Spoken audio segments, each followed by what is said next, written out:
Hi friends, আমরা আগের ক্লাসে এথিক্স, ইন্টিগ্রিটি অ্যান্ড অ্যাপটিটিউড সাবজেক্টের প্রথম চ্যাপ্টার শুরু করেছিলাম। সেই ক্লাসে আমরা ইন্ট্রোডাক্টরি পার্ট কমপ্লিট করেছি।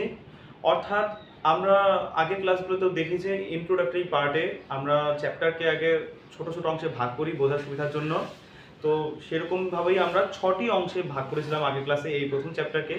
প্রথমটা হচ্ছে ইন্ট্রোডাক্টরি পার্ট, সেকেন্ড হচ্ছে হোয়াট ইজ এথিক্স, থার্ড টপিকটা হচ্ছে পৃথিবীতে এবং ভারতে এথিক্স কী করে উৎপত্তি হল, এথিক্সের কী করে উৎপত্তি হলো। চতুর্থ টপিকটা হচ্ছে যে এথিক্স এর সারাংশকে বোঝার মাধ্যমে এথিক্সকে বোঝা। পঞ্চম টপিক হলো এথিক্স সময়ের সঙ্গে সঙ্গে কোন প্যারামিটারের মাধ্যমে পরিবর্তন হতে থাকে। আর সবশেষে আমরা যদি এথিক্যাল বিহেভিয়ার যদি করি তবে সমাজের এবং পার্সোনাল বা ইন্ডিভিজুয়ালের কি কি পরিবর্তন ঘটতে পারে বা কি কি পরিণতি হতে পারে। সেই 6টি অংশের মধ্যে প্রথম টপিক যখন আমাদের শেষ হয়ে গেছে, এই ক্লাসে পড়ার কথা আমাদের দ্বিতীয় টপিক বা হোয়াট ইজ এথিক্স। এই এথিক্সকে বোঝার জন্য আমি একটা ডায়াগ্রামের সাহায্য নিয়েছি, যেটা কিনা সম্পূর্ণ আমার নিজস্ব বানানো, এটা কোনো বইতে নেই, জাস্ট বোঝানোর জন্য আমি এটাকে ইউজ করছি। কোনো আনসার রাইটিংয়ে তুমি ইউজ করতেও পারো আবার নাও করতে পারো। তো চলো বোঝা যাক যে এথিক্স আসলে কি, এই ডায়াগ্রামের মাধ্যমে বুঝি। এখানে যে মোমবাতি যে আছে, মোমবাতি তোমাকে আলো দিচ্ছে, মানে অনেক রকমের রশ্মি দিচ্ছে। রশ্মি মানে অনেক রকমের ভ্যালিউস হতে পারে। ভ্যালিউসের অর্থ হচ্ছে তোমার জীবনকে রান করার মতো, সুন্দরভাবে রান করার মতো কি কি গুরুত্বপূর্ণ টার্ম আছে। যেমন উদাহরণস্বরূপ হিসেবে প্যাশেন্স, ধৈর্য। তারপর যেমন হচ্ছে যে নন ভায়োলেন্স। আমি মনে করি যে নন ভায়োলেন্সের অর্থ আমাদেরকে বোঝাতে হবে না।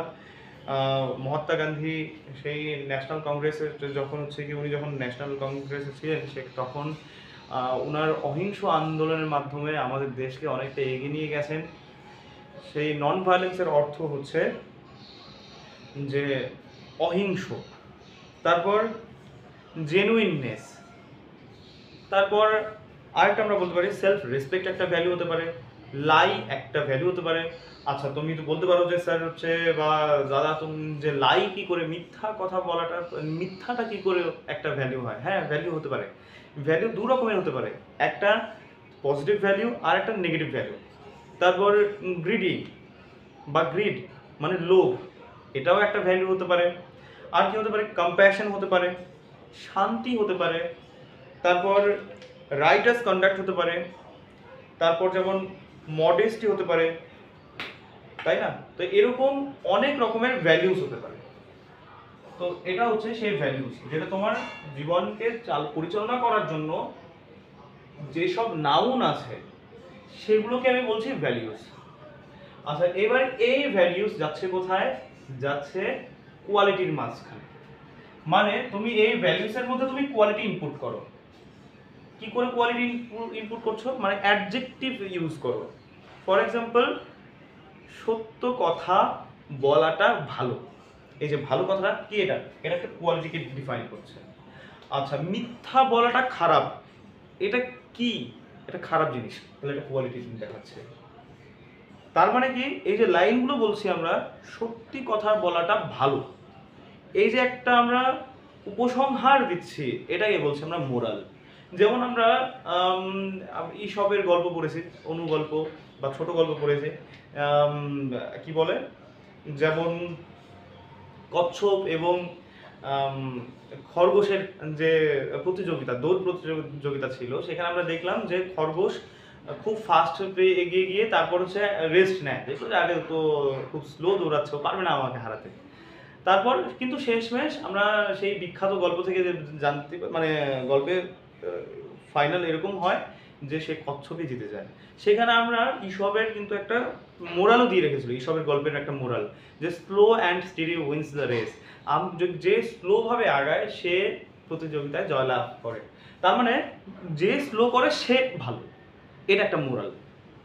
আচ্ছা, আরেকটা আমরা মোরালের উদাহরণ দিই, যেমন হচ্ছে কি ধৈর্য ধরাটা ভালো, এটা একটা মোরাল হতে পারে। আবার তোমার ক্ষেত্রে এমন হতে পারে না আমার কাছে টাইম কম, ধৈর্য ধরাটা খারাপ, হতেই পারে।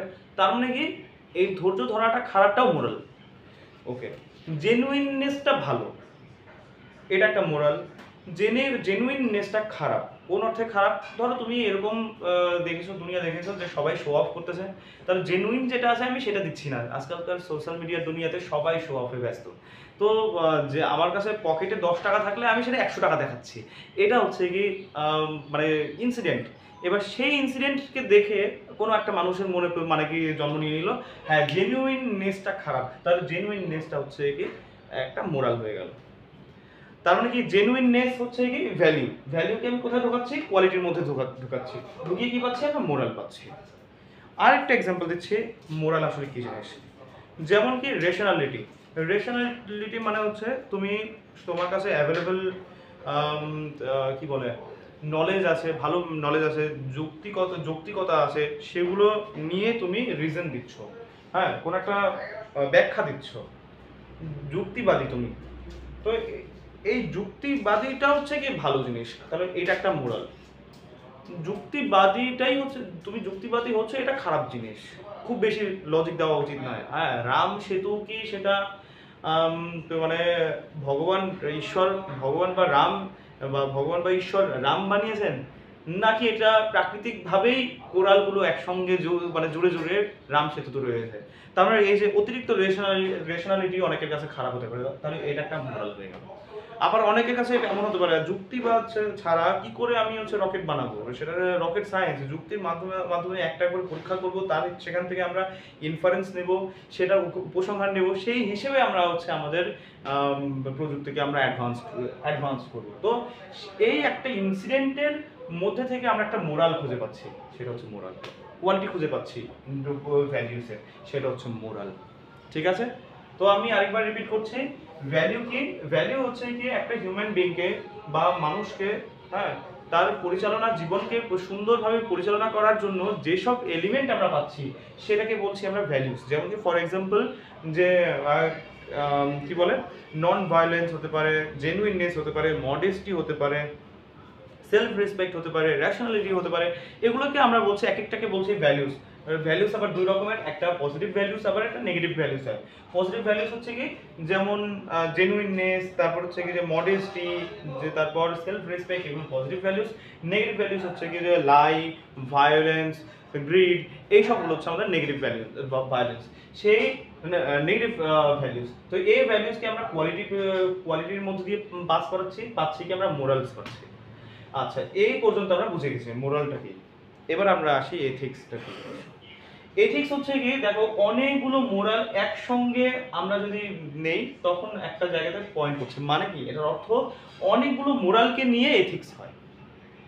একটা আমরা জানি যে ফিজিক্সে আমরা এটাও পড়েছি, যখন কোনো আলো কোনো একটা পদার্থের উপর আপতিত হয় তখন তার মধ্যে অনেক ঘটনা ঘটতে পারে, প্রতিফলন ঘটতে পারে, প্রতিসরণ ঘটতে পারে, একেবারে যেদিকে লাইট গিয়ে ধাক্কা মারছে সেদিক দিয়ে মানে ছিঁড়ে বার হয়ে চলে গেল, এমনও করতে পারে। যেমন আমরা এদিকে লাইট ধরলে, ফ্ল্যাশ ধরে এদিকে লাইট ধরলে এদিকে আমরা লাল দেখতে পাই, এটা কেন হচ্ছে? কারণ কি লাইটটা হতে পারে শক্তিটা কমে গেছে, কমে গিয়ে লাল আলো হয়ে গেছে, তারপর এদিক দিয়ে মানে ভেদ করে বেরিয়ে যাচ্ছে।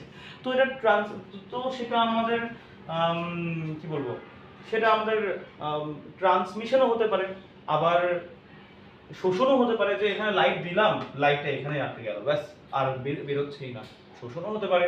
তো এরকমই আমি একটা জিনিস দেখিয়েছি যে ভ্যালিউসকে আমি কোয়ালিটির মধ্যে দিয়ে পাস করলাম, সেটা মোরাল বেরিয়ে গেল, কিন্তু সেটা এথিক্সের মধ্যে নাও যেতে পারে। কি করে না যেতে পারে সেটা আমি একটু ভাবো জিনিসটা। তোমাকে আমি একটা এক্সাম্পল দিচ্ছি। স্কুলে টিচাররা যখন খাতা দেখেন তখন লক্ষ্য করবে যে সেখানে একটা ইনস্ট্রাকশন দেওয়া থাকে মাধ্যমিকের খাতার সময়, মানে খাতা দেখার সময়, যে যদি একটা ছেলে ইতিহাসের 4 নম্বরের প্রশ্নের আনসার 5টা পয়েন্ট দেয় তাহলে তাকে 4 নাম্বার দিয়ে দেবে, 4.5 দিয়ে দেবে। যদি সে 3টে পয়েন্ট দেয় তাহলে তাকে 2 নাম্বার দেবে, যদি সে একটা পয়েন্ট দেয় তার মানে সে আধা নাম্বার, হাফ নাম্বার পাবে। এইরকম ইনস্ট্রাকশন দেওয়া থাকে।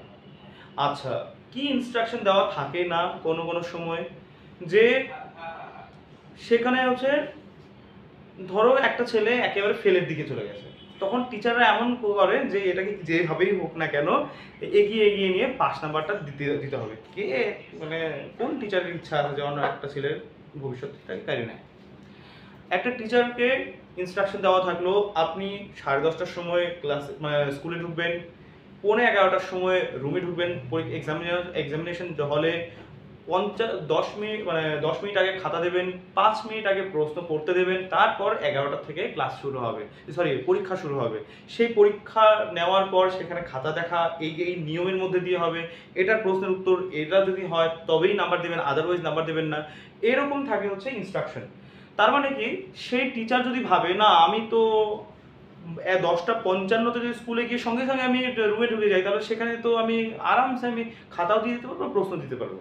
সেটা হচ্ছে একটা পার্সোনাল ভিউজ হতে পারে, একটা পার্সোনাল মোরাল হতে পারে যে হ্যাঁ আমি স্কুলের সময়ের আগে ঢোকাটা আমার কাছে মোরাল, সেটা আমার 5 মিনিট হোক 10 মিনিট হোক, ঢুকলেই হয়েছে আমার। এটা তার পার্সোনাল ওপিনিয়ন, পার্সোনাল মোরাল।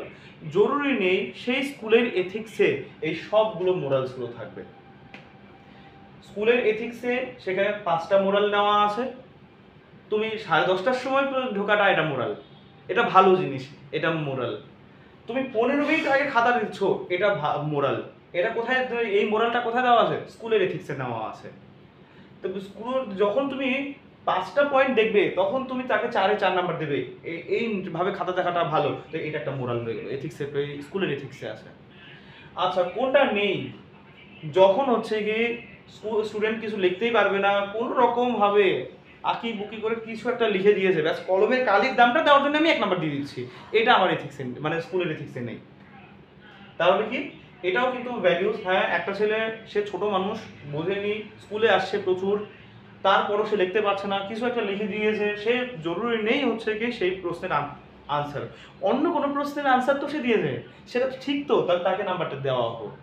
তাহলে কি এটা স্কুলের এথিক্স নেই। কারণ কি আমরা একটা টিচার জানে যে সে ছেলেটা অনেক কিছু জানে, সে কোনো কারণে লিখতে পারছে না, তাহলে কি সে তাকে নাম্বার দিয়ে পাসটা করানো উচিত। কিন্তু স্কুলের এই টিচারের এই থিঙ্কিংটা ভালো জিনিস, কিন্তু স্কুলের এথিক্সে নেই, তারপরে স্কুলের রুলস রেগুলেশনে পড়ে না।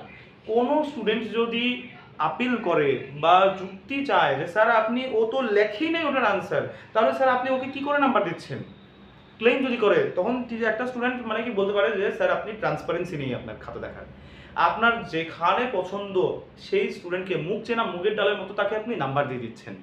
এটা হচ্ছে কি মোরাল, স্টুডেন্টদের যে কনফ্লিকশন চলে আসলো, তখন হচ্ছে একটা বিরোধ চলে আসলো, স্টুডেন্ট এবং টিচারের চিন্তা ভাবনার একটা বিরোধ চলে আসলো। তো সেই কোন একটা স্কুল চালানোর জন্য জরুরি নেই সমস্ত মোরালগুলোকে ইনক্লুড করা হবে, সেই স্কুলটাকে চালানোর সুবিধার জন্য সে যে কয়েকটা মোরাল নিলে সবচেয়ে ভালো হয়, কোনো রকম ট্রান্সপারেন্সি ইস্যু থাকবে না, সেই কয়েকটাকেই নেওয়া হচ্ছে। এইটা হচ্ছে স্কুলের এথিক্স। সেকেন্ড, আমি এক্সাম্পল দিচ্ছি। মনে করো তুমি একজন ভালো পরিশ্রম করে একজন ডক্টর হয়ে গেছো। আচ্ছা, তোমার কাছে একজন রুগী আসলো, তোমার কাছে যে আমাকে একটু প্লিজ বাঁচান। এবার তোমার হচ্ছে কি, তুমি কি প্রাপ্য, সেই রোগটাকে তুমি যদি প্রতিহত করাতে পারো, সেখান থেকে তুমি যদি রোগীকে বাঁচাতে পারো, তাহলে তোমার একটা ক্রেডিট, তুমি পরিশ্রম করেছো, তাহলে তুমি তো একটা কিছু পয়সা পাও। আচ্ছা, চিকিৎসার ক্ষেত্রে এরকম মোরাল ধরা হয়, একজন ডক্টরকে তার চিকিৎসা করাটা উচিত, এটা তার মোরাল, এটা ভালো, এটা হচ্ছে আদর্শ, এটা একটা আদর্শ। একজন চিকিৎসক জন্ম হয়েছেন এই কারণে, এই উদ্দেশ্য নিয়ে, তার মানে এটা একটা মোরাল। এবার জরুরি নেই সেই ডক্টর সেই মোরালটাকে কাছে নেবে, সে পরিশ্রম করেছে তার দিক ঠিক, আমি পয়সা ছাড়া, এই মিনিমাম পয়সা ছাড়া আমি চিকিৎসাটা করবো না, এটা তার নিজস্ব মোরাল হয়ে গেল। আচ্ছা, এবার যখন তুমি আবার এমনও মোরাল হতে পারে কোনো চিকিৎসকের কাছে যে আমার তো দায়িত্বই রোগ সারানো, সে পয়সা না পাই, কম পাই, ঠিক আছে, আমি রোগটাকে সারানোর জন্য আমি কিছু একটা প্রেসক্রাইব করে দিচ্ছি, এটা তার এথিক্স, তার নিজস্ব এথিক্সের মধ্যে সে মনে মনে এথিক্সটা করে নিয়েছেন। এবার ডক্টর যখন তুমি হচ্ছে একটা বেসরকারি হসপিটালে যাবে, সেখানকার কিছু রুলস অ্যান্ড রেগুলেশনস আছে, আরে পয়সা খাটিয়েছে, ওখানে বিরাট বড় একটা হসপিটাল বানিয়েছে, তাদের পয়সা দরকার। এবার সেখানে বলে দেওয়া আছে তোমাকে, ম্যানেজমেন্ট কমিটি তোমাকে বলে দিল তুমি এই মিনিমাম 1,000 টাকা নেওয়া ছাড়া দেখবে না, যদি দেখো তাহলে 500 টাকা, তো তুমি যদি দেখো 500 টাকা তো আমাদের পাওয়ার কথা, তুমি 1 টাকাও পাবে না, সেই 500 টাকা পুরোটাই আমাদের হসপিটাল ম্যানেজমেন্টের কাছে চলে যাবে, বা মানে হসপিটালের কাছে পুরোটুকু চলে যাবে। তার মানে কি, সে কিন্তু এখন বাধ্য হয়ে যাচ্ছে, তার মানে তার নিজস্ব এথিক্স, নিজস্ব মোরাল সেখানে কাজ করছে না, তখন সেটা হসপিটালের এথিক্সে পড়ে যাবে। তার মানে জরুরি নেই সমস্ত ভালো জিনিস কিন্তু সেই হসপিটালটাই এথিক্স হিসেবে মনে করবে, তার নিজস্ব নিজে নিয়ে নেবে তা নয়, তাদের প্রফিট কামানোটা মূল উদ্দেশ্য, এবং সঙ্গে মানে রোগীর সেবা করাটাও তাদের উদ্দেশ্য। দুটোকেই একসঙ্গে করে নিয়ে 5টা মোরালকে নিল, 2টো মোরালকে ছেড়ে দিল। আচ্ছা, তারপর যেমন কি আমরাও ছোটবেলা থেকে বেশ কিছু এথিক্স, মানে কি আমরাও এথিক্সের মধ্য দিয়ে যাচ্ছি। জরুরি নেই সমস্ত মোরাল, মানে তার মধ্যে আমাদের 10টা মোরাল থাকতে পারে, তাই বলে সমস্ত মোরাল কিন্তু আমাদের মধ্যে নেই। সেটা ইউরোপিয়ান কান্ট্রিতে হতে পারে আলাদা মোরালস, যেমন সেখানে মানে কি ম্যারেজের সময় রেজিস্ট্রেশন বা খুব যাই কিছু করুন না কেন সেটাকে লিগালাইজ করে দিচ্ছে, লিগালাইজ করাটা খুব ভালো ওদের কাছে, তার মানে এটা একটা ওদের মোরালস। আমাদের ইন্ডিয়ান কনটেক্সটে আমি যদি বলি, তার মানে লিগালাইজেশন, সব কিছুকে, রিলেশনশিপকেও লিগালাইজেশন করা, হ্যাঁ, সেটা কিন্তু আমাদের মোরালের মধ্যে পড়ে না, এটা আমরা অনেকেই আমরা খারাপ চোখে দেখি, তার মানে এটা আমাদের এথিক্সের মধ্যে পড়ে। মানে আমাদের এথিক্সের 10টা মোরাল আছে, তার মধ্যে দেখা গেল এই এথিক্সটা, এই মোরালটা আমাদের এথিক্সের মধ্যে পড়ে। অর্থাৎ এথিক্স দু রকমের হতে পারে, একটা ইনস্টিটিউশনাল এথিক্স হতে পারে, আর একটা হচ্ছে কি যে মানে নন ইনস্টিটিউশনাল টাইপের এথিক্স হতে পারে। ইনস্টিটিউশনাল এথিক্সের মধ্যে তোমাকে মোরালগুলো একটা ইনস্ট্রাকশন হিসেবে দেওয়া থাকে, 15-20টা মোরাল, এইগুলো তোমাকে ফলো করতে হবে। একটা বাচ্চার সঙ্গে কিভাবে বিহেভ করতে হবে সেটা তোমাকে সেখানে বলে দেওয়া থাকে, বা বিএড যখন করে স্টুডেন্ট মানে টিচাররা, তখন সেখানে ইনস্ট্রাকশন দেওয়া থাকে এই বাচ্চাকে মারা যাবে না। তোমার মনে হচ্ছে ছোটবেলাতে তুমি পড়াশোনা করছো, তোমাকে একদম পিটিয়ে লাল করে দিয়েছে, তো তুমি চিন্তা করছো না ওকে আমাকে শাসন করতে হবে, কিন্তু না, ইনস্টিটিউশনে তুমি সেখানে গেছো, যেইভাবে তোমাকে ইনস্ট্রাকশন দেওয়া আছে সেটাই তোমাকে মানে কি যে মানতে হবে। তোমার নিজস্ব পার্সোনাল মোরাল সেখানে ভ্যালুলেস। ঠিক আছে, আশা করি আমি অনেকটা বোঝাতে পেরেছি। নেক্সট ক্লাসে আমরা মানে আলোচনা করব ইন্ডিয়াতে বা বিশ্বে কি করে এথিক্সের কনসেপ্টটা আসলো, তারপর আমরা আরও ফার্দার ইনফরমেশন বা সঙ্গে আরও ফার্দার ইম্পর্টেন্ট এথিক্সের ইম্পর্টেন্ট টপিকগুলো আমরা নিয়ে আলোচনা করব। ঠিক আছে, সঙ্গে থেকো, অল দ্য বেস্ট, বাই।